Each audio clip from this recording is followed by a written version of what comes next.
Hi everyone and welcome to Training for Life Redeemed. I'm your host Dan and I am here with my dad David Jackson. We are continuing to work through the book of Matthew. We're up to Matthew chapter 20 and Dad, chapter 20 begins with Jesus telling a bit of a parable around the workers who come and how much they get paid, and basically saying that if you come and work all day you get the same pay as the person who came and worked for half an hour. Yeah. Doesn't quite sound fair, I guess, but definitely in modern sense, probably not to the readers or the listeners, these disciples who were probably listening to it at that point. Why is he saying this, particularly just after he's just told everyone that the first will be last and last will be first? Is this the guy coming last still getting the same equal amount as the first? Is that the point? They're all the same? Could be. He's just told the 12 that they're going to get to rule on 12 thrones, so they're obviously getting more than other people. Yeah. In another parable, he tells people that, if you take the gifts God's given you, you invest them. Some will rule 5 cities, some will rule 10 cities, whatever. There seems to be a bit of a contradiction, I think, there between the more you do, the more you get, versus everybody gets the same in the parable. And I think in the context of this chapter, the point is you don't earn it at all. It's not about you, it's about God deciding where you fit in his story, and he'll allocate things for his glory, not measured according to how much you think you're worth. So it just takes away that whole idea of human merit. It's not that he's being unfair, he's telling us that we don't decide what is fair. We don't decide how things are going to work in the kingdom of God. It's his kingdom. He works it the way he wants for his glory, and we just play our part in it. So if he wants to give, the guy that gets... You look at the guy that got converted on the cross, I think is a classic. I think of godly people who spend 40, 50, 60 years serving the Lord faithfully, and nobody remembers their name.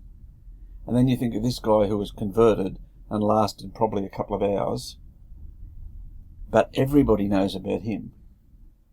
So yeah. It's as if God takes all of these different combinations of things and puts his story together, and it's not about whether you did more or you did less.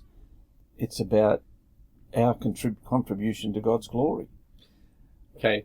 So, with some of the stuff you said there, I was thinking, as you were saying, I'm like, there are passages where Jesus talks about, if you're a good steward of what's given to you, yeah. To those who have, more will be given. More will be given. In the sense of, if you're faithful with what you're given here, you'll be given more later, basically.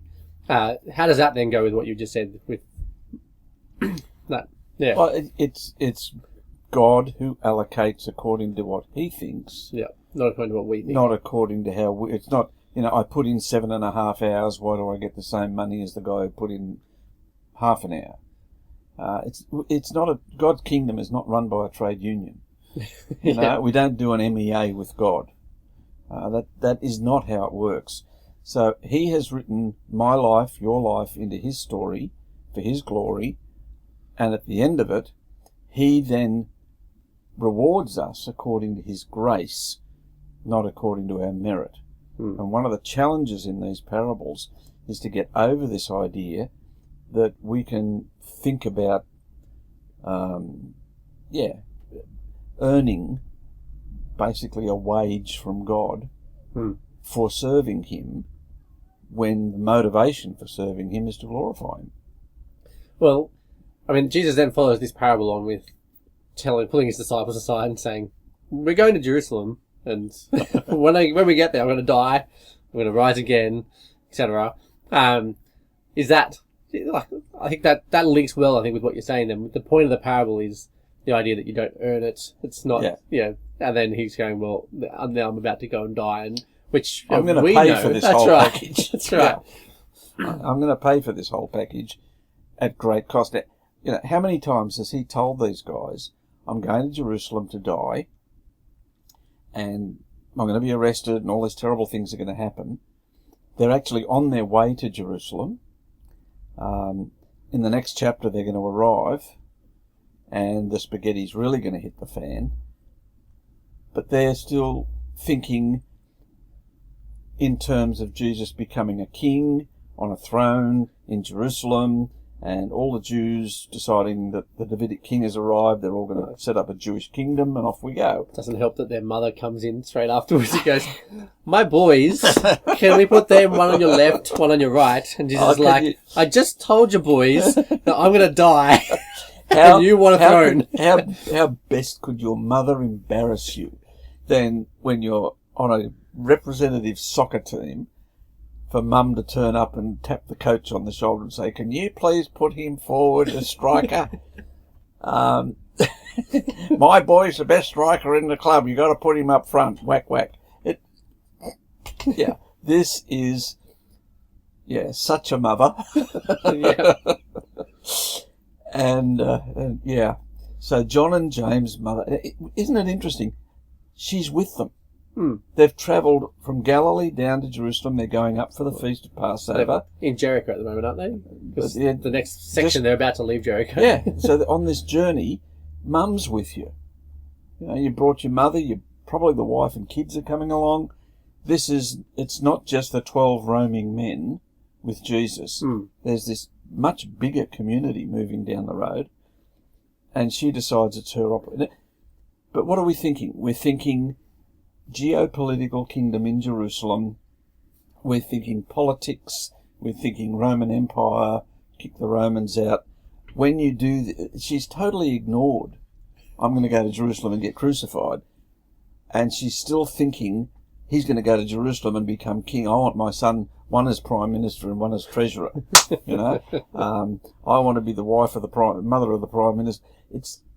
What happened to this whole big discussion on rewards, on grace, on dying in your place? How many times has he said it? How many ways has he said it? And we still don't get it. We then have a very physical description, really, of possibly of the woman. Jesus is like, "Do you know what? Let's just have two blind men here call for my attention. I'm going to heal the blind men." Yeah. And that's going to also point out the fact that you guys are so blind, you can't actually fathom what I'm saying to you, that I'm going to go and die, I'm going to rise again. And then you're like, "No, I want to sit next to you on the throne in Jerusalem." The blind men are... It's always the blind men that call him Son of David. I find that interesting. There are two incidents where blind men are there. They can't see Jesus. They hear that he's passing by. And because they can't see him, they just start yelling, "Jesus, Son of David, have mercy on me." So you don't call him Son of David. The one thing that the Pharisees and the scribes and everybody else has been waiting for is for Jesus to come out in public and say, "I'm the Christ, I'm the King, I'm the Anointed One, I'm here to take down, King Caesar and King Herod and anybody else that thinks they're in charge." He's kept that right out of the conversation all along. He's used parables, he's used miracles, visual parables. He's done everything to avoid the terminology so that if you're in on the secret, you'll get it, and if you're not, I'll just confuse the daylights out of you. A blind man calls out, "Son of David," and he's in Jericho. He's 10k from Jerusalem. I mean, this is just giving a signal to the people in Jerusalem. It's on. The king is coming, and this time Jesus doesn't silence the guy, which tells you it's on. Yeah, the king is coming. Yeah, but it's time to be glorified, as John would say. Yeah, and talk about tipping all your values upside down. Glorified means you're dead on a cross. That's in John. We're doing Matthew, though. We're doing Matthew. Yeah. But all of this is happening, and the blind guy knows, this is his one chance in life to be healed. "Son of David, have mercy on me. What do you want me to do for you?" That's a really challenging question. And the guy says, "Just give me my sight." And when he does, I like the response. the two blind men follow Jesus. That's a discipleship term. So they've signed on. Yeah. You healed me. You're the Son of David. I'm with you. Beautiful. It's a good way. Good way to end. Good way to end this episode. So, if you want to grab the study notes for this episode, you can head over to trainingforliferedeemed.com/77. If you enjoyed this episode, we would love for you to leave us a review. We'd love to hear from people there, and make sure you hit the subscribe button. Make sure you come back and join us next week. We'll be looking at chapter 21, and we'll talk about the whole change of Jesus' mentality. We've gone from accepting the title of being the Son of David to now he's going to ride a donkey into Jerusalem and really proclaim and annoy people and show off that he's definitely the Christ. So come and join us as we chat about that next week.